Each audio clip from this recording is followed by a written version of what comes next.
Hello guys, good morning all of you. इस class में मैं आप लोगों के साथ क्लास 10th का लाइट चैप्टर जो है, प्रकाश, हिंदी में इसको हम लोग प्रकाश बोलते हैं, उसके बारे में डिस्कस करेंगे। और पहला चैप्टर जो आपका है लाइट, सॉरी फर्स्ट फिजिक्स में पहला चैप्टर आपका लाइट है। तो लाइट चैप्टर में जैसे कि आप लोग क्लास 10th के पहले भी क्लास 6 में, क्लास 8 में लाइट के बारे में बहुत कुछ पढ़े होंगे। लाइट क्या है और लाइट को हम लोग कैसे जैसे लाइट से रिलेटेड आप लोग डिफरेंट तरह के डिफरेंट काइंड्स ऑफ ऑब्जेक्ट भी पढ़े होंगे on the basis of just इस तरह से आप बोल सकते हैं कि जब लाइट जो है किस ऑब्जेक्ट से पास करती है कंप्लीट रूप से, किस ऑब्जेक्ट से पास करती है पार्शियली रूप से, आंशिक रूप से, उसको हिंदी में बोलते हैं। किस वस्तु से लाइट जो है बिल्कुल भी पास नहीं कर पाती। इस आधार पे आप लोग विभिन्न प्रकार की वस्तुएं पढ़े होंगे, मटेरियल पढ़े होंगे। लेकिन इस क्लास में जो हम लोग पढ़ेंगे प्रकाश के बारे में, सबसे पहले इसके इंट्रोडक्शन पार्ट को हम लोग डिस्कस करेंगे। फुल्ली पॉइंट टू पॉइंट हम लोग एनसीईआरटी के बारे में डिस्कस करेंगे। तो जैसा कि आपका पहला चैप्टर आपका प्रकाश जो है, इसके बारे में हम लोग पहले देखते हैं कि आपका पहला टॉपिक क्या है, क्योंकि हम लोग को टॉपिक बाई टॉपिक पढ़ना, ईच एंड एवरी टॉपिक को पढ़ना है। और टॉपिक के अंदर में जो भी आपका क्वेश्चन अराइज है उसको भी हम लोग डिस्कस करेंगे काफ़ी डिटेल में। सबसे पहले हम लोग देखिए तो आपका पहला टॉपिक यही बनता है कि प्रकाश क्या है। प्रकाश क्या है, ठीक। अगर हम इसके बारे में कहेंगे, you know that it's English light and what is light. मैं आप लोगों से एक बहुत ही साधारण सी बात बताना चाहूँगा कि किसी भी चीज़ को जब आपको डिफाइन करना हो तो उसके दो तरीके हैं। एक तरीका आपका यह है कि आप उस चीज़ के बारे में अगर गहराई से जानते हैं, डेप्थ में जानते हैं, हायर क्लासेस के स्टडी किए हुए हैं, तो आप उस तरीके से बताइए उस चीज़ की एट्रीब्यूट्स, उसकी जो एट मैक्रोस्कोपिक लेवल जिसको कहते हैं, मतलब सूक्ष्म स्तर पर जो उसके बारे में आप पढ़े हैं, उस तरह से आप उसको परिभाषित कीजिए। लेकिन अगर आप नहीं जानते हैं तो आप उसके उपयोग क्या है, आप उसको किस तरह से जानते हैं, वो चीज़ भी अगर बता दें तो वो आपकी परिभाषा में आ जाती है। जैसा कि प्रकाश है, अगर मैं आपसे पूछूं कि प्रकाश क्या है तो आप क्या बोलेंगे? आप इससे जो इतनी सुंदर दुनिया को अगर आप देख पाते हैं इतना आसानी से, या किसी वस्तु को देखने में अगर आप सक्षम हैं, तो उसका मुख्य कारक जो है आपका क्या है, मुख्य जो रीजन है वो क्या है? लाइट है। बहुत बचपन में हम लोग जब पढ़ते थे उसमें लगता था कि आँख ही जो है हमें देखने में किसी भी वस्तु को मदद करती है, बट ऐसा नहीं है। हाँ, आँख एक भी मीडियम है, वो भी एक फैक्टर है जो किसी भी वस्तु को हमें देखने में मदद करती है। लेकिन आप ऐसा नहीं कर सकते हैं कि सिर्फ आँख ही हमें देखने में मदद करती है, क्योंकि इस दरमियान जो है कई चीज़ें जो है वो हमें देखने में मदद करती है। तो आँख एक माध्यम, एक कारक है, बट उसके अलावा भी प्रकाश भी है। क्योंकि अगर मान लीजिए आपके पास आँख है, क्या आप रात में किसी भी वस्तु को देख पाते हैं? अंधेरे में नहीं देख पाए, क्योंकि उसमें प्रकाश नहीं है, लाइट नहीं है। बिना लाइट का आप किसी भी वस्तु को नहीं देख सकते हैं, बिना लाइट के आप किसी भी वस्तु को नहीं देख सकते हैं, ठीक। तो इसका मतलब यह है कि आप ऐसा बोल सकते हैं कि प्रकाश क्या है, तो आप इस तरह से इसको लिख सकते हैं कि प्रकाश वह भौतिक कारक है जो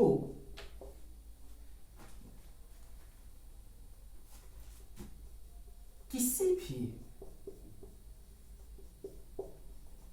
वस्तु को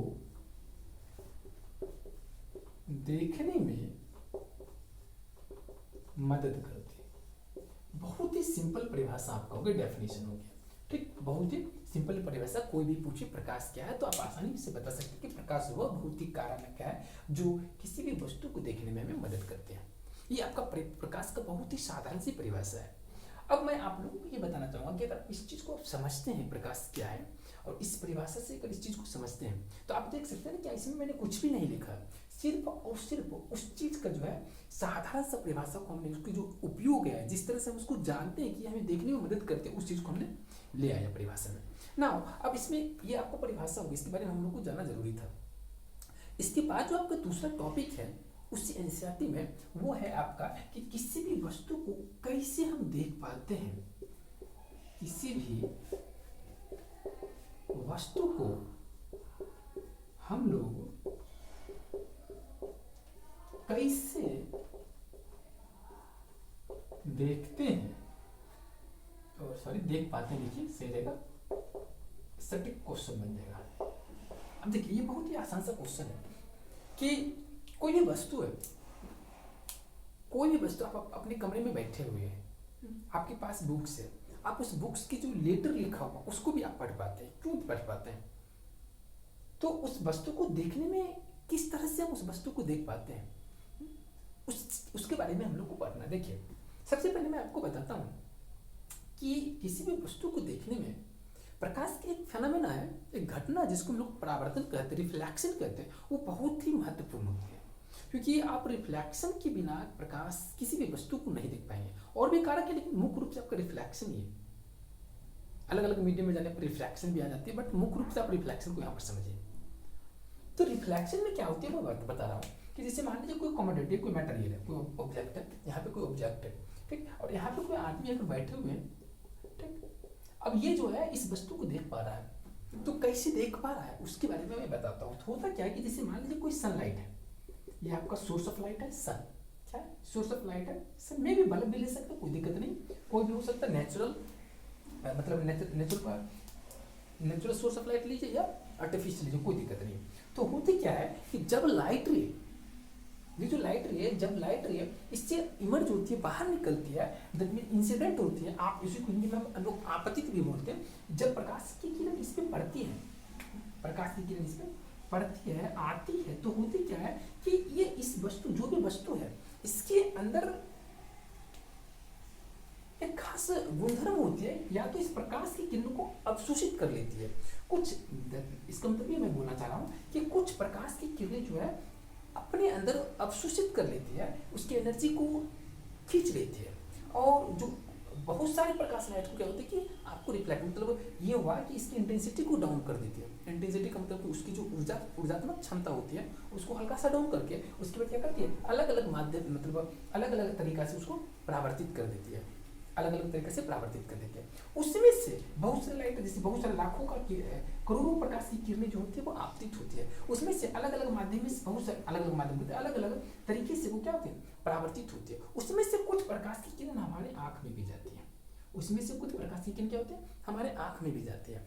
वो हमारे आँख में जब जाती है तो हमारे आँख में एक बहुत ही जेली जैसा एक लेंस होता है, जिसका नाम हम लोग रेटिना कहते हैं, ठीक, जिसका नाम रेटिना होता है। उस लेंस में रेटिना भी एक इमेज बनाता है जो हमें उस वस्तु को देखने में मदद करती है। तो जब ये प्रकाश की किरण हमारे आँख के रेटिना पे पड़ती है तो वो इमेज को बनाने में हम लोग क्या करते हैं, मदद करती है, ठीक। तो यही प्रक्रिया है कि किसी भी वस्तु को हम लोग कैसे देख पाते हैं। तो इसका तरीका ये है, आप ऐसे बताइए, जब प्रकाश की किरण किसी प्रकाश के स्रोत से आपतित होती है, आपतित होकर किसी वस्तु पर पड़ती है, तो कुछ ऊर्जाएं उस वस्तु के द्वारा अवशोषित कर ली जाती है, और जो उसके बाद जो ऊर्जा बचती है उसको पुनः अलग अलग तरीके से परावर्तित कर दी जाती है। उसमें से कुछ प्रकाश की किरण जो होती है कि जो व्यक्ति होती है उसकी आंख में प्रवेश करती है, जो कि उस वस्तु को उसके इमेज, रेटिना पे उसका प्रतिबिंब बनता है, इमेज बनता है, और फाइनली उस वस्तु को वो देखने में सक्षम होता है।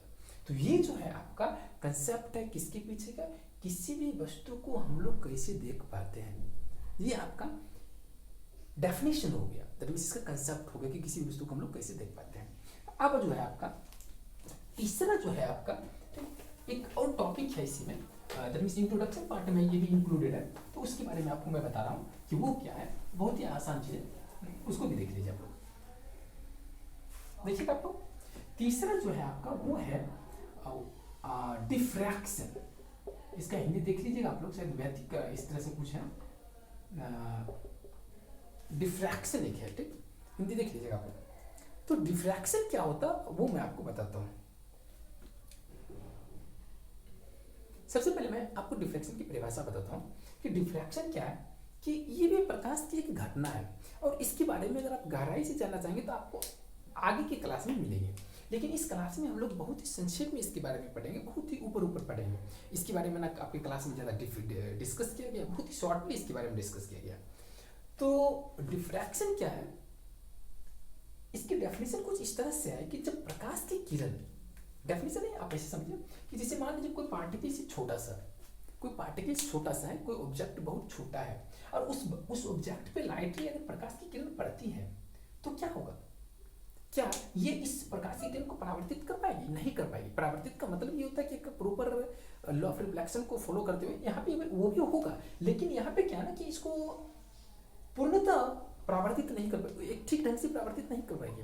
परावर्तित करने की वजह क्या होगा कि प्रकाश किरण जो यहाँ पे मुड़ने की प्रवृत्ति रखेगा, मुड़ने की मतलब कि उस पर पड़ेगी और वो मुड़ जाएगी, क्योंकि उसको प्रॉपर स्पेस नहीं मिला वहां पे रिफ्लेक्ट होने का, परावर्तित होने का। तो इसका मतलब ये हुआ कि प्रकाश की किरण जब किसी छोटी वस्तु पर पड़ती है तो उस प्रकाश की किरण के अंदर एक गुणधर्म होती है जिसके तहत क्या होती है, वो घूम वहां से टर्न आउट कर जाती है, वो मुड़ जाती है। और प्रकाश की किरण की ये मुड़ने की जो टेंडेंसी है, प्रवृत्ति है, उसको हिंदी में कहते हैं प्रवृत्ति है, वो आपका प्रकाश का डिफ्रैक्शन कहलाता है। समझ गए? इसके बारे में आप बहुत ही आगे क्लास में पढ़ेंगे, जो कि आपको वेव थ्योरी के बारे में पढ़ाएगा। क्योंकि है क्या ना कि इस चैप्टर में अगर आप इसके बारे में देखेंगे नॉर्मली, तो होता क्या है कि इसका मेन डेफिनेशन आपको वेव थ्योरी से आता है। और आप हायर क्लासेस में जाएंगे तो प्रकाश को दो पार्ट में बांटा जाता है, एक दैट मींस अंडरस्टैंडिंग किया जाता है, एक आपका पार्टिकल्स थ्योरी की हेल्प से, एक आपका वेव थ्योरी की हेल्प से। तो पार्टिकल्स थ्योरी से जो होता है ना कि आप प्रकाश के हर फेनोमेना को नहीं एक्सप्लेन कर पाएंगे, प्रकाश के हर घटना को आप पार्टिकल्स थ्योरी का मतलब कण थ्योरी उसको बोलते हैं, कणिका थ्योरम कहते हैं, तो उससे आप नहीं एक्सप्लेन कर पाइएगा, जिसके लिए हम लोगों को क्या करना पड़ा, वेव थ्योरी का भी कंसेप्ट लेना पड़ा। और वेव थ्योरी की हेल्प से फिर आप अलग अलग, जैसे डिफ्रैक्शन हो गया, इसको आपको वेव थ्योरी से ही एक्सप्लेन करना पड़ेगा। फिर इसी तरह से आपका क्या कहते हैं इंटरफेरेंस, और भी प्रकाश की घटनाएं, इंटरफेरेंस है, पोलराइजेशन है, ये सारी जो प्रकाश की घटनाएं हैं वेव थ्योरी से एक्सप्लेन होती है। लेकिन रिफ्लेक्शन हो गया, रिफ्रैक्शन हो गया, ये सब आपका वेव थ्योरी से भी एक्सप्लेन किया जा सकता है और पार्टिकल्स थ्योरी से भी एक्सप्लेन किया जा सकता है। कई बार एग्जाम में पूछा भी गया है कि निम्नलिखित, आपको इस तरह से देखो, विच ऑफ द फॉलोइंग, निम्नलिखित में से कौन सी प्रकाश की घटना है कण सिद्धांत के आधार पर नहीं एक्सप्लेन किया जा सकता है। तो जैसे कि पोलराइजेशन है, डिफ्रैक्शन है, पोलराइजेशन है, इंटरफेरेंस, ये सब प्रकाश की जो किरणें हैं, पोलराइजेशन हो गया, उसको हम लोग पार्टिकल्स थ्योरी पे नहीं एक्सप्लेन कर सकते हैं। समझ गए? अब जो है आपका, अगर इस चीज को समझते हैं, ये समझ गए, तो हायर क्लासेस में आप इसके बारे में बहुत गहराई में पढ़ेंगे, या ट्वेल्थ क्लास की जब हम पढ़ाएंगे फिजिक्स, तो उसमें आप देख सकते हैं। देखिए, तो आप डिफ्रैक्शन समझ गए। अब डिफ्रैक्शन के अंदर जो है आपका एक बहुत ही, इस डिफ्रैक्शन के अंदर में नेक्स्ट आपका चैप्टर है, सॉरी डिफ्रैक्शन की कहानी खत्म हो गई, इतनी छोटी सी कहानी थी, उसमें सिर्फ आपको एज ए नोट के रूप में वो दिया हुआ है, एक डायग्राम बना करके, रेक्टेंगुलर बना करके हाईलाइट किया हुआ, तो मुझे उतना उसके बारे में डिस्कस नहीं करना है। अब हमें पढ़ना है लॉ ऑफ रिफ्लेक्शन। क्या पढ़ना है? Law of reflection. ये बहुत ही इंटरेस्टिंग टॉपिक है, बहुत ही लंबी चौड़ी टॉपिक है। इसके बारे में आप ये समझिए कि आपको पूरा क्लास 10th का जो फिजिक्स है, खास करके लाइट चैप्टर, पूरे चैप्टर में आपका इसका उपयोग होगा। इसलिए आप इसको थोड़ा से शांति ढंग से पढ़ना है कि परावर्तन, लॉ ऑफ रिफ्लेक्शन होता क्या। तो हम लोग लॉ ऑफ रिफ्लेक्शन पढ़ेंगे, इसकी डेफिनेशन को बाद में, बट रिफ्लेक्शन क्या है, लॉ ऑफ रिफ्लेक्शन ऑफ किसका, लाइट का। तो हम लोग सबसे पहले इस पार्ट को समझते हैं कि रिफ्लेक्शन ऑफ लाइट होता क्या है। यो रिफ्लेक्शन का हिंदी में हम लोग बोलते हैं परावर्तन। क्या बोलते हैं? परावर्तन। तो सबसे पहले हम लोग ये पढ़ेंगे कि परावर्तन क्या है, या प्रकाश के परावर्तन से आप क्या समझते हैं। फिर हम लोग पढ़ेंगे लॉ ऑफ रिफ्लेक्शन क्या होता है। ठीक, तो सबसे पहले हम लोग पढ़ते हैं कि प्रकाश के परावर्तन से आप क्या समझते हैं। बहुत ही आसान सा इसका परिभाषा है, ज्यादा आपको इसमें किसी भी तरह का आपको ज्यादा कंसेप्चुअल पॉइंट नहीं है, बहुत ही आसान है। देखिए होता क्या है, मैं आपको बता रहा हूँ कि सब मान लीजिए कि जब प्रकाश की किरण प्रकाश की, मान लीजिए कि आपका सोर्स ऑफ लाइट जो है, या प्रकाश का जो स्रोत है वो आपका सूरज है, अभी प्रेजेंट है मान लीजिए। अब उसमें जो सूरज है, उससे जो प्रकाश की किरणें आती है, तो वो क्या होगा जब आएगी, जैसे मान लीजिए आपका सनलाइट है, अब जब ये आएगी तो नीचे तरफ से मान लीजिए आपका अर्थ है, तो इसी पे ना सारा सनलाइट पड़ेगी, इसी पे सनलाइट पड़ेगी। तो जब सारा सनलाइट इस पे पड़ेगी, या आपका इस अर्थ पे जो भी आपका घर है, पेड़ पौधा है, फिर आपका जो भी आपका कहते हैं अलग अलग मटेरियल्स है, कुछ भी फैक्ट्री वगैरह है, क्या होगा उस पर या तो लाइट पड़ेगी या तो डायरेक्ट अर्थ पे पड़ेगी। तो होता क्या है कि प्रकाश की किरण जब इस सतह पे पड़ती है, तो ये जो अर्थ है ना, ये क्या करती है, कुछ प्रकाश की किरणों को अवशोषित कर लेती है। उसके बाद क्या होता है, उसकी एनर्जी को थोड़ा डाउन करके प्रकाश की किरण क्या करते हैं, पुनः क्या करता है, रिटर्न कर देता है। पुनः क्या करता है, रिटर्न कर देता है। और जब वो रिटर्न करता है ना, इसी वजह से ये जो पूरी ये है ना, इतना दिन के समय जो आपका पूरा का पूरा दिखता है पूरी दुनिया, या आपके कमरे में जो प्रकाश की किरणें आई रहती है, ये परावर्तन के कारण ही आई रहती है, क्योंकि सूरज की किरणें डायरेक्ट हमारे कमरे में नहीं आ पा रही है। कई तरह के चारों तरफ से वाल रहेंगे तो बहुत मुश्किल होती है। इसके बावजूद भी आपके रूम में लाइट आ जाती है, तो कैसे आते हैं, वो सिर्फ और सिर्फ रिफ्लेक्शन की वजह से आती है, परावर्तन की वजह से आती है। तो हाँ, तो हम लोग टॉपिक पे चलते हैं। तो प्रकाश की किरण जब इस सतह पे पड़ेगी, तो इस सतह के अंदर ये गुणधर्म है कि कुछ प्रकाशीय किरणों को अवशोषित कर देंगे, उसकी ऊर्जाएं को कम कर देंगे, और उसके बाद क्या होगा कि सारे प्रकाशीय किरण को उसी माध्यम में रिटर्न कर देगा। जब सारे प्रकाशीय किरण उसी माध्यम में रिटर्न कर जाएगा रिफ्लेक्शन के बाद, तो प्रकाश की जो यही घटना है ना, यही घटना कि कौन सी घटना कि प्रकाश की किरण किसी माध्यम से आकर, अब देखिए सब आगे माध्यम क्या है कि हर चीज को चलने के लिए कोई ना कोई माध्यम जरूरत होता है। तो मान लीजिए कि माध्यम चलने की जरूरत है, लेकिन प्रकाश को लिए चलने के लिए कोई माध्यम की जरूरत नहीं है, वो किसी भी माध्यम में चल सकता है। लेकिन यहाँ पर सवाल ये है ना कि ये माध्यम का इसलिए उपयोग किया क्योंकि देखिए ये जो आ रही थी प्रकाश किरण कहाँ से आ रही थी, हवा से आ रही थी, हवा से आ रही थी, फिर इस सतह पे पड़ा, ये इसको ठोस सॉलिड मिल गया, तो ये एक अलग माध्यम हो गया, इससे टकरा गया, फिर रिटर्न होकर क्या हुआ, फिर हवा में चले गए, इसलिए हमने माध्यम शब्द का उपयोग किया। ठीक, तो आप कह सकते हैं कि जब प्रकाश की किरण एक माध्यम से किसी एक माध्यम से आकर के किसी सतह पर टकरा करके, टकराने के बाद उसकी कुछ प्रकाश की जो ऊर्जाएं हैं वो उस सतह के द्वारा अवशोषित कर ली जाती है, और उसके बाद क्या होता है कि उस प्रकाश की किरण को उसी माध्यम में परावर्तित कर दी जाती है, रिटर्न कर दी जाती है, और प्रकाश की यह घटना जो होती है प्रकाश का परावर्तन कहलाता है। क्या कहलाता है? प्रकाश का परावर्तन। अगर आप चाहे तो आप लिख सकते हैं यहाँ पर परिभाषा, प्रकाश का परावर्तन क्या है मैं आपको बता दूं तो लिख लिया।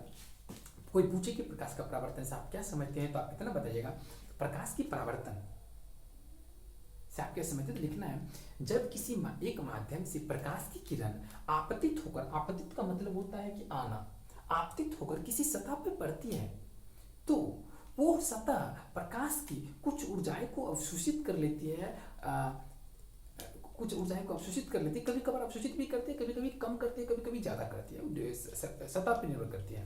ठीक, तो ऐसे लिख सकते हैं, कुछ ऊर्जाएं को अवशोषित कर लेती है, अवशोषण के बाद प्रकाश की किरण को पुनः उसी माध्यम में जब वापस कर दी जाती है तो प्रकाश की यह घटना प्रकाश का परावर्तन कहलाता है। ठीक, इस बात को याद रखिएगा। तो यहाँ पे क्या है कि माध्यम को हमने इसलिए उपयोग किया क्योंकि एक माध्यम से आया, फिर सरफेस से टकरा गया और उसके बाद रिटर्न हुआ, समझ गया, तो ये प्रकाश का आपका परावर्तन कहलाता है। तो अब जो है हमें लग रहा है कि आप प्रकाश के परावर्तन को समझ गए। तो प्रकाश के परावर्तन को अगर आप समझ गए तो इस परिभाषा को लिख लीजिएगा। अब इसमें क्या है कि एक और भी परिभाषा है, वो क्या है कि law of reflection, law of reflection of light, मतलब ये हुआ कि प्रकाश के परावर्तन के नियम क्या है, ये चीज समझना है। प्रकाश के परावर्तन के नियम क्या चीज है वो समझना है। देखिए ये लॉ है, ठीक, प्रकाश का परावर्तन ये हो गया, ये लॉ क्या है उस चीज को समझना है। तो लॉ वगैरह कुछ है नहीं, मान लीजिए कोई सरफेस है, ये क्या सरफेस है, सपोज दैट मान लीजिए प्लेन मिरर है, ये आपका पॉलिस्टाइन, ठीक, ये मान लीजिए कोई प्लेन मिरर है, ठीक, इसके बारे में तो आप लोग नीचे क्लास में बहुत ही आसानी से पढ़ेंगे थोड़ा थोड़ा। मान लीजिए कोई प्लेन मिरर है, अब जब प्रकाश की किरण इस सरफेस पे पड़ेगी, प्रकाश की किरण जब इस सतह पर पड़ेगी तो क्या होगी, जब प्रकाश की किरण इस सतह पे पड़ेगी तो पुनः क्या होगा, तो ये जो प्रकाश की किरण इस पे पड़ेगी तो ये क्या करेगी ना कि ये इधर भी इसी माध्यम क्या होगी, रिटर्न हो जाएगी, कुछ ऊर्जा को अवशोषित कर लिया जाएगा और पुनः उसी माध्यम में रिटर्न कर दिया जाएगा। जब उसी माध्यम में रिटर्न कर दिया जाएगा तो ऐसे ही नहीं रिटर्न किया जाता है, जरूरी नहीं है कि ऐसा ही सरफेस हो सकता है, आपका ऐसा भी सरफेस हो, किसी भी तरह का सरफेस हो, कोई दिक्कत नहीं है, किसी भी तरह का सरफेस हो कोई दिक्कत नहीं है, किसी भी तरह का सरफेस हो कोई दिक्कत नहीं है, ठीक, किसी भी तरह का सरफेस में मान लीजिए ऐसा सरफेस है, कोई भी हो कोई दिक्कत नहीं है, ठीक, तो उसके अंदर जो होती है ये जो आपतित इस पर होती है और पुनः जो परावर्तित होती है, तो यह एक नियम का पालन करते हुए प्रकाश को परावर्तित करती है, और ये जिस नियम को पालन करते हुए परावर्तित करती है उसी को प्रकाश के परावर्तन का नियम कहते हैं। क्या कहते हैं? प्रकाश के परावर्तन का नियम कहते हैं। अब आप बोलेंगे कि इसको प्रकाश के परावर्तन के नियम कहते हैं, तो सबसे पहले इसको अगर अपना लिखना चाहे तो लिख लीजिए, इसमें कुछ भी नहीं है, हम इसमें लिखेंगे नहीं, आप लिख लीजिए कि प्रकाश के परावर्तन के नियम क्या है। तो सिंपल सी परिभाषा है कि वीडियो को पॉज करके आप लोग लिखते रहिएगा क्योंकि उतना टाइम नहीं है कि हम लिखेंगे, वीडियो लंबी बन जाएगी नहीं तो आप ऐसे लिखेंगे। प्रकाश के परावर्तन के नियम का मतलब क्या होगा कि जब प्रकाश की किरण, सॉरी ऐसे बोलिएगा, जब प्रकाश की किरण किसी सतह पर आपतित होती है, ऐसे बोलिएगा, जब प्रकाश की किरण किसी सतह पर आपतित होती है तो उस सतह से टकरा करके पुनः उसी माध्यम में प्रकाश की किरण रिटर्न कर जाती है, और प्रकाश की किरण इस दरमियान एक नियम का पालन करती है जिसे प्रकाश के परावर्तन का नियम कहते हैं। समझ गए। अब जो अगर प्रकाश के परावर्तन के नियम को आप समझ गए तो अब इसमें एक और चीज है, वो क्या है कि इस परावर्तन के दरम्यान हम एक स्टैंडर्ड फिगर को बना करके, क्योंकि आपका सतह ऐसा भी हो सकता है, सतह ऐसा भी हो सकता है, सतह ऐसा भी हो सकता है, सरफेस चिकना भी हो सकता है, सरफेस जिगजैग भी हो सकता है, किसी भी तरह का हो सकता है। तो अगर आपका सतह इस तरह का है, मान लेते हैं इस तरह का सतह है, स्टैंडर्ड बनाकर, ताकि आपका हर चीज क्लियर है, तो उस केस में हम लोग कुछ मतलब हर केस में ऐसा ही रहेगा, यही सब टर्मिनोलॉजी रहेगा, यही सारे परिभाषिक शब्द रहेंगे, लेकिन आपको थोड़ा सा हम एक अच्छे फिगर को बना करके एक्सप्लेन करना पसंद करेंगे। तो कुछ बेसिक शब्द है उसके बारे में हम लोग लिखेंगे। देखिए, ये प्रकाश की किरण जो है ना, ये प्रकाश की किरण जो आ रही है, इसको हम लोग आ रही है ना, इसलिए हम लोग इसको बोलते हैं आपतित किरण। क्या बोलते हैं? आपतित किरण। इसको बोलते हैं आपतित किरण। तो एओ क्या है? एओ क्या है? ये आपका आपतित किरण है। आपतित किरण क्या है? आपतित किरण। इसको इंग्लिश में हम लोग बोलते हैं इंसिडेंट रे। क्या बोलते हैं? Incident ray. समझिए, इसको बोलते हैं इंसिडेंट रे। तो इसको परिभाषित करेंगे कैसे? इसको भी आप लोग लिख लीजिए, हम बोल देते हैं। सिंपल सी बात है, किसी प्रकाश स्रोत से, सोर्स ऑफ लाइट से, किसी प्रकाश स्रोत से आ रही प्रकाश की किरण को हम लोग आपतित किरण बोलते हैं। समझ गए? क्या बोलते हैं? किसी प्रकाश स्रोत से आ रही प्रकाश की किरण को हम लोग आपतित किरण कहते हैं। ठीक, एक हो गया। ये जो प्रकाश की किरण जब आ रही थी ना, तो इस बिंदु पर पड़ती है, तो आपतित किरण कौन है? इसको लिख लीजिए, ये हो क्या है? आपतित किरण। अब देखिएगा, जब प्रकाश की किरण आ रही थी ना, तो ये इस सतह के एक बिंदु पर पड़ा था। ये बिंदु O इस पे पड़ा था ना, उस बिंदु O पर पड़ा था। तो इस O को हम लोग बोलते हैं आपतन बिंदु। क्या बोलते हैं? आप लिख लीजिए यहाँ पर, आपतन बिंदु। बिंदु है तो एक सिंगल लेटर से सूचित किया जाएगा O। ठीक है, तो इसको बोलते हैं आपतन बिंदु। आप कहिएगा आपतन बिंदु को भी सिर्फ परिभाषित करिए, तो बहुत आसान है, आप लोग लिख लीजिए। आपतित किरण, ऐसे बोलिए, दो तरह से लिखा देते हैं, आप ऐसे भी लिख सकते हैं, किसी प्रकाश स्रोत से आ रही प्रकाश की किरण,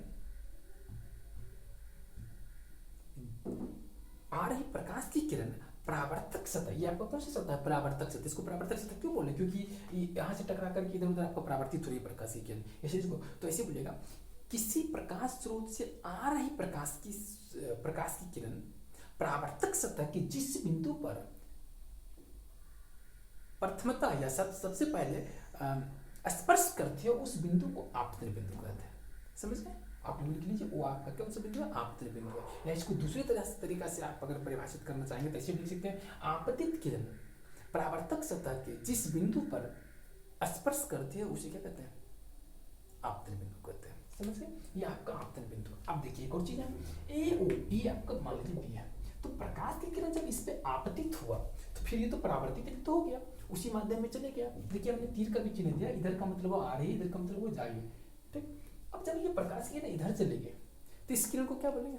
परावर्तित किरण। तो आप लिख सकते हैं आप परावर्तित किरण। क्या लिखेंगे? परावर्तित किरण। इसको बोलेंगे हम लोग परावर्तित किरण। तो परावर्तित किरण किसको बोलते हैं? तो आप ऐसे लिखेंगे कि प्रकाश की, या ऐसे बोल सकते हैं कि आपतित किरण जब किसी परावर्तक सतह से टकरा करके पुनः उसी माध्यम में जाने वाली किरण को हम लोग परावर्तित किरण कहते हैं। और यहाँ पर परावर्तित किरण कौन सी है? OB है। कौन है? OB है। आप आराम से लिख लीजिए, परावर्तित किरण किसको कहेंगे? फिर से बोल देते हैं, किसी प्रकार, थोड़ा बहुत परिभाषा इधर उधर होगा क्योंकि जरूरत नहीं है कि तरह के सेंटेंस से हो। आपतित किरण किसी परावर्तक सतह से टकराकर पुनः उसी माध्यम में जाने वाली प्रकाश की किरण को परावर्तित किरण कहते हैं। बहुत आसान है, OB आपका परावर्तित किरण हो गई। समझ गए? अब देखिए, अगर आप थोड़ा सा इसके बारे में सोचिए, थोड़ा सा एक पॉइंट सोचिए, हम ज़्यादा नहीं बताएंगे आपको, बस थोड़ा थोड़ा पॉइंट सोचिए। जब प्रकाश की किरण आई तो परावर्तित हो गई, आपतित हुई, परावर्तित हुई एक बिंदु पर टच करके। हमने ये भी बोला कि ये एक खास नियम का पालन करके ये आपतित होती है, परावर्तित होती है, ऐसा हमने बोला। जब एक खास नियम को पालन करके आपतित होती है, परावर्तित होती है, तो निश्चित रूप से आपका ये जो प्रकाश की किरण है, ये जो आपकी प्रकाश की किरण है, कोई ना कोई नियम का पालन करती होगी। तो वो कौन सा नियम है? तो अगर आप यहाँ पर देखिए तो आपको क्या दिख रहा है? ये एक प्रॉपर एंगल से इंसिडेंट हो रहा, मतलब एक खास एंगल से आकर के आपतित हो रहा है, फिर एक खास एंगल से जाकर परावर्तित हो रहा है। निश्चित रूप से ये जो होगा ना, कुछ ना कुछ कोण से संबंधित बातें होगी। और एक दो पॉइंट है जो यहाँ पे विजुअलाइज है। एक पहला पॉइंट ये है कि अगर आप देखें तो ये जो आपतित किरण है, परावर्तित किरण है, और ये बिंदु जो आपतित बिंदु, देखिए तो एक ही सतह के एक ही बिंदु पर मिला हुआ है, एक ही सतह के एक ही बिंदु पर मिला हुआ है। एक पहला खासियत। दूसरा खासियत निश्चित रूप से खास एंगल से आता होगा, खास एंगल से जाता होगा। तो उस एंगल को मापने के लिए हम एक नए शब्द का, एक नए चीज का हम उजागर यहाँ करेंगे, जिसको हम लोग नॉर्मल बोलते हैं। हिंदी में इसको हम लोग इसको नॉर्मल बोलते हैं, इसको हिंदी में अभिलंब बोलते हैं। थोड़ा हिंदी में कभी कभी भूल जाते हैं। इसको मान लीजिए ओपी। क्या मान लीजिए? ओपी। तो ये जो ओपी है, ये ओपी, ये इस सतह से 90 डिग्री कोण पे हम लोग इसको खड़ा करते हैं, ठीक। और ये ओपी आपका क्या हो गया? अभिलंब हो गया। इसको इंग्लिश में हम लोग बोलते हैं नॉर्मल। क्या बोलते हैं? नॉर्मल। क्या बोलते हैं? नॉर्मल। अच्छे से देखिए, इसको नॉर्मल बोलते हैं। तो प्रकाश, ये अभिलंब क्या होता है, इसको भी परिभाषित कर लेते हैं। तो अभिलंब का परिभाषा कुछ इस तरह से, प्रकाश की किरण, ये जो आपकी बहुत, ये जो ओपी यू क्या है, ठीक। तो इसको बोल सकते हैं कि यू एम एन जो है आपका सतह है, इस पर लंबित होने वाली रेखा को जो है, ठीक, सतह पर लंबित जो होने वाली रेखा है वो अभिलंब क्या है? अभिलंब वह रेखा है जो सतह पर क्या है? लंब है। अभिलंब, यही अभिलंब मीन्स वह रेखा है जो इस सतह पे लंब है। समझ गए? ये भी समझ गए। अब दो और परिभाषा आपका आएगा, वो उसके बाद आपका कहानी खत्म हो जाएगी इसका। वो है एक आपका आपतन कोण, जिसको अक्सर हम लोग आई से सूचित करते हैं। और यहाँ पे वो आपतन कोण कौन है वो हम आपको बता देते हैं। वो है आपका एंगल ए ओ पी। अब ये पी यहाँ है, ओ यहाँ है, ए है। तो आप यहाँ पे क्या बोलेंगे? आपतन कोण किसको कह सकते हैं? आपतन कोण का मतलब हुआ ये आपतित किरण, आपतन कोण मतलब आपतित किरण और अभिलंब के बीच का कोण। लिख सकते हैं आप, लिख लीजिए, समय बचेगी। कि आपतन कोण किसको बोलते हैं? आपतित किरण और अभिलंब के बीच जो कोण बनता है एओपी, इसको हम लोग आपतन कोण कहते हैं। क्या बोलते हैं? आपतन कोण बोलते हैं। और इसको लिख सकते हैं परिभाषा में, आपतन कोण किसको कहते हैं? आपतित किरण और अभिलंब के बीच का जो कोण होता है उसको हम लोग आपतन कोण कहते हैं। इसे सामान्यतः अंग्रेजी वर्णमाला के छोटी आई से सूचित किया जाता है। समझ गए? छोटी आई से सूचित किया जाता है, इस बात को याद रखिएगा। ये आपका आपतन कोण हुआ। उसके बाद ये आपका बीओपी, इसको कहते हैं परावर्तन कोण। क्या कहते हैं? परावर्तन कोण। तो परावर्तन कोण इसको कहते हैं, आप लोग लिखिए इसको अच्छे से। इसको हम लोग अक्सर जो होता है स्मॉल आर से सूचित करते हैं, और इसको हम लोग बीओपी कहते हैं। क्या कहते हैं? बीओपी। और इसको हम लोग कहते हैं परावर्तन कोण। एंगल बीओपी कौन सा कोण है? परावर्तन कोण। समझ गए? तो इसको ये बीओपी जो है आपका परावर्तन कोण है। मतलब ये जो कोण है, ये जो कोण है, इसको हम लोग कहेंगे परावर्तन कोण। इसको हम लोग आर से सूचित करते हैं। और ये आपका कोण कौन सा है? आपतन कोण। इसको हम लोग आई से सूचित करते हैं। समझ गए? तो इसका अगर परिभाषा लिखना चाहे तो लिख सकते हैं। क्या लिखेंगे? परावर्तित किरण और अभिलंब के बीच बने कोण को हम लोग क्या बोलते हैं? परावर्तन कोण कहते हैं। समझ गए? चलिए, ये चीज समझ गए ना। अब जो है ये आपका, हमने एक बेसिक जो शब्द है वो हमने बताया है। बेसिक शब्द है वो हमने आपको बताया है। अब जो है मान लीजिए अलग अलग केसेस आते हैं, जैसा कि हमने बताया कि ये प्रकाश की किरण किस तरह से अलग अलग एंगल से आएगा, अलग अलग एंगल से जाएंगे। अब उसके बारे में हम लोग एक नियम, जो ये हमने परिभाषा किया ना कि जब प्रकाश की परावर्तन जो होती है उस दरम्यान प्रकाश की किरण जो होती है एक खास नियम का पालन करती है, अनुपालन करती है, जिसको हम लोग प्रकाश का परावर्तन कहते हैं। समझ गए? अगर आप इस चीज को समझते हैं तो आपको इसी में हम थोड़ा सा और दो नियम सिर्फ हम पढ़ाना चाहेंगे, और उसके लिए मुझे ज्यादा स्पेस नहीं, सिर्फ और सिर्फ इस चीज को हमें रब करना है। समझ गए? इतना ही में हम लिख देंगे। समझ गए? देखिए सबसे पहला क्या है वो ध्यान से देखिएगा कि इसी को कहते हैं law of reflection of light, या इसी को हिंदी में कहते हैं प्रकाश के परावर्तन के नियम। तो हमने परिभाषा लिखा दिया कि प्रकाश का परावर्तन क्या है, लिखा दिया। प्रकाश के परावर्तन के नियम क्या है वो भी लिखा दिया। आपतन कोण लिखा दिया, परावर्तन कोण लिखा दिया, आपतित किरण, परावर्तित किरण, आप अभिलंब, सबका परिभाषा मैंने आपको लिखा दिया। अब ये law of reflection of light क्या, ये भी हमने परिभाषा लिखा दिया। अब वो कौन कौन सा नियम है वो चीज लिखना है। तो सबसे पहला नियम है, हमने इसके बारे में डिस्कस कर दिया, आपको पता नहीं चल, लेकिन मैं आपको बता रहा हूँ इसके बारे में डिस्कस कर दिया। सबसे पहला इसका क्या है, आप लोग लिख लीजिए, जगह लिए फिर भी हम लिख देते हैं। पहला लिखिएगा कि law of reflection of light क्या है? आपतित किरण, परावर्तित किरण तथा अभिलंब तीनों एक ही तल में होते हैं, एक ही सतह में होते हैं।